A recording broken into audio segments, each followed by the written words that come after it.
The data is showing that women with a much greater degree are seeing that perhaps we're on the precipice of a recession. I'm Erica Bigley, the Vice President of Communications for Achieve. And this month, in honor of Women's History Month, I have the great opportunity to speak with Austin Kilgore, who's our Achieve Center for Consumer Insights Analyst. He looks at all of the data that we bring in, looking at the state of the household balance sheet, how Americans are dealing with their finances, and how people are contending with debt in America today. And today we're going to have a conversation about how that debt is impacting women. What do you think is driving that in women's belief that we are more ripe for a recession than men? I think it's to the extent that women who are the primary shoppers in their homes, in their households, and they're seeing rising prices at the stores, they're maybe feeling a bit more of the pinch. I think it's also just generally there's greater concern about it if you're already in a place of financial stress to begin with, in a place where maybe you're not earning as much as your peers or you're not as financially secure as you would like to be. You have to be more cautious and more concerned about what might be coming down the road because it's going to affect you to a far greater degree than somebody who maybe has a little bit stronger financial footing to be able to withstand something like a recession. So I think it's interesting that you use the word cautious, right? Because I feel like when you're in a circumstance, you and I both from the East Coast, we know what it's like when they tell you on the Weather Channel, the storm is coming, right? The big snow, the big hurricane, whatever. And you hunker down and you prepare. So there's a little bit of that. You see what's coming and you're preparing for it. And when you're saying perhaps women are already experiencing those financial issues or already proceeding with caution, if you will, talk a little bit about then the data that shows, are they prepared to deal with the if then, right? Were they more prepared? Did they have more in their checking and their savings and in their emergency funds?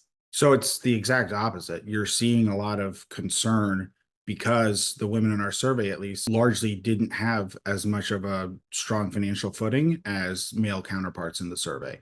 And so I think that's what's driving some of this caution, this preparedness is when you're not necessarily starting from as strong of a financial base, you have to start earlier to be ahead of what you may be concerned is happening. I think another concern that I certainly see when I'm on social media and I see videos, particularly of younger creators, almost wishing for a recession because there's this mentality that if we have a recession, prices will come down. And I think it's a little short-sighted and not really understanding all of the implications and harm that a recession can bring. There's a mentality like, well, if there's a recession, a lot of people lose their jobs. As long as I don't lose my job, it'll be okay. And I think there's a bit of a disconnect. And you see that in our survey where there's a high level of concern about a recession. But then when we ask respondents, well, what about your company and your job? Do you think your company is at risk for layoff? You saw predominantly most people said that they didn't think that their company was at risk of layoffs. So it's interesting, a large level of concern about recession. But then when it comes to their own immediate financial situation, maybe turning a blind eye to what the risk might actually be. If you're able to keep your job, maybe that is what would happen. But for many people who would be affected negatively by a recession, that's just simply not the case. So we pretty much saw very low money in savings, money in checking, money in emergency fund, and even so much as money in retirement. Because obviously, if you don't have money to put into an emergency fund or you don't have money sitting in savings, then you're not growing for the future. Was that similar for men and for women, or did it side towards one more than the other? Or are we all just, as a population, turning a blind eye to what's coming? I think a lot of people are in a difficult financial place. You're starting to see across the board the Federal Reserve reporting that credit card balances are growing and the rate of accounts that are current transitioning into delinquent or default statuses is increasing, particularly among younger consumers. So you're starting to see signs of financial stress. And so while our data showed that women often were more likely to have less money in their checking account than male counterparts, the overall proportion of people who didn't have a significant amount of money in their checking account, in emergency savings, so on and so forth, is high across the board. And it's even higher with women, is what our data showed. You obviously see all of our data. In this particular survey, what was the one data point that you found to be the most intriguing or interesting, or the thing that was unexpected to you?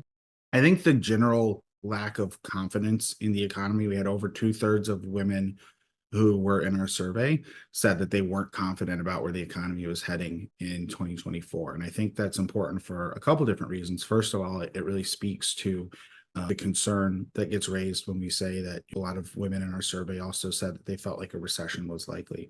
We're in an election year, and lack of confidence in the economy is going to really drive a lot of people's voting decisions. We've seen that in some other research as well, that the ability to make ends meet is one of the most important factors for American consumers right now when it comes to how they plan on voting come November. That really stood out to me, that such a large share of respondents in our survey were so concerned about where the economy is heading when there are many signs that the economy is actually doing fairly well. Wages are up, unemployment is down. Yes, prices are high, inflation is high, and I think a lot of people are maybe confused too about what it means to tackle inflation. The Fed is not trying to create deflation. Prices are not going to go down just because the Fed has raised interest rates. What they're trying to do is keep rates up so that prices don't continue to get any higher than they already are. And I think there's maybe in the general public some confusion around what that approach looks like. And really, the answer to inflation is unfortunately not necessarily seeing prices fall back to where they were to pre-pandemic levels, but really a matter of, for a lot of people, growing their wages. And you are seeing wages increase, and so that's helpful. And you saw a lot of people grow their income through the Great Resignation, but now you're seeing inflation kind of catch up to all those wage gains that people made. And so it's kind of this cat and mouse game between wages and prices that consumers are trying to deal with. And for a lot of people who I think maybe haven't been in on the right side of that back and forth, they are struggling a lot more than people who maybe were fortunate enough to be able to kind of time when their wages grew to when prices grew. That's the big struggle and the big challenge for households, for elected officials, policymakers, so on and so forth. When you're polling people and you're asking about what they think the biggest concerns are, it's kind of no surprise that the big three are there right now. That obviously the political climate, we're in an election year. Obviously, people are seeing prices of goods and services go up. So you see a lot of layoffs.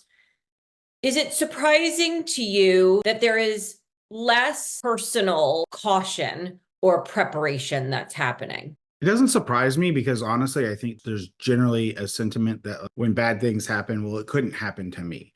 I think people kind of, in the face of all of these challenges going on, there's still an underlying sentiment that people maybe aren't as cognizant of their own exposure to these sorts of risks and what and how it might affect them. And so, for better or worse, I think people just tend to be a little bit more optimistic about their own situation, even if they are still concerned about the bigger picture. When you look at women on the whole, there's this perspective that women are the shoppers, whether that's the online shoppers, whether that's the in-store, they're doing the grocery shopping, they're buying the presents, they're buying the clothes for the entire family. And that just sort of historically falls on women's shoulders as the norm, or maybe women just like shopping. I know that I'm certainly guilty of that. Do you think that that adds to that sort of trepidation? Because I think what people experience in their own universe individually, whether it's at the store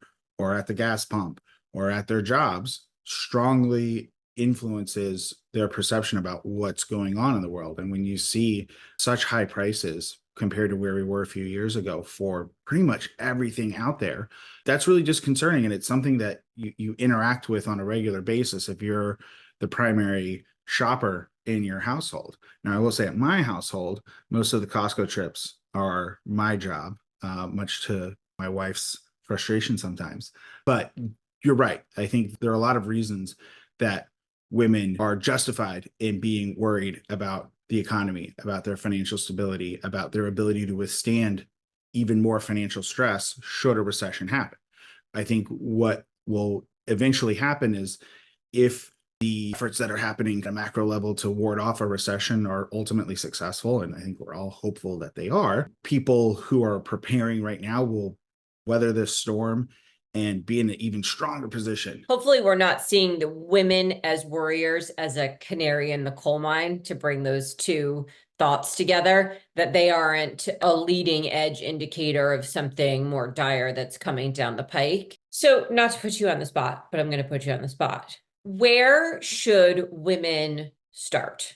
And I always love to give a good hat tip to my father, who from a very young age really impressed upon me as soon as I could to have 6 months of savings that would cover my monthly bills, start little by little, so that when that moment comes where there's uncertainty, then you have that foundation. What should people do, especially women who are already struggling? I think the very first step is having a realistic budget, writing out all of your expenses, all of your income sources, and reconciling on paper what your financial situation looks like. And it's only then, when you know exactly how much you're spending and how much you're bringing in, you can start to address needs like building up an emergency savings, paying down debts that currently exist. There are a lot of ways to go about tackling debt. Certainly, you hear about avalanche methods, snowball method, things like that. I think everybody's circumstance and situation is going to be different. And then you can start to address where the gaps are and where your goals are and what goals you want to set for yourself, whether it's saving, paying down debt. Maybe it's not just saving for emergency savings, but saving for a trip, saving for other fun goals. So everybody's situation is different, but having everything down in front of you is the right place to start.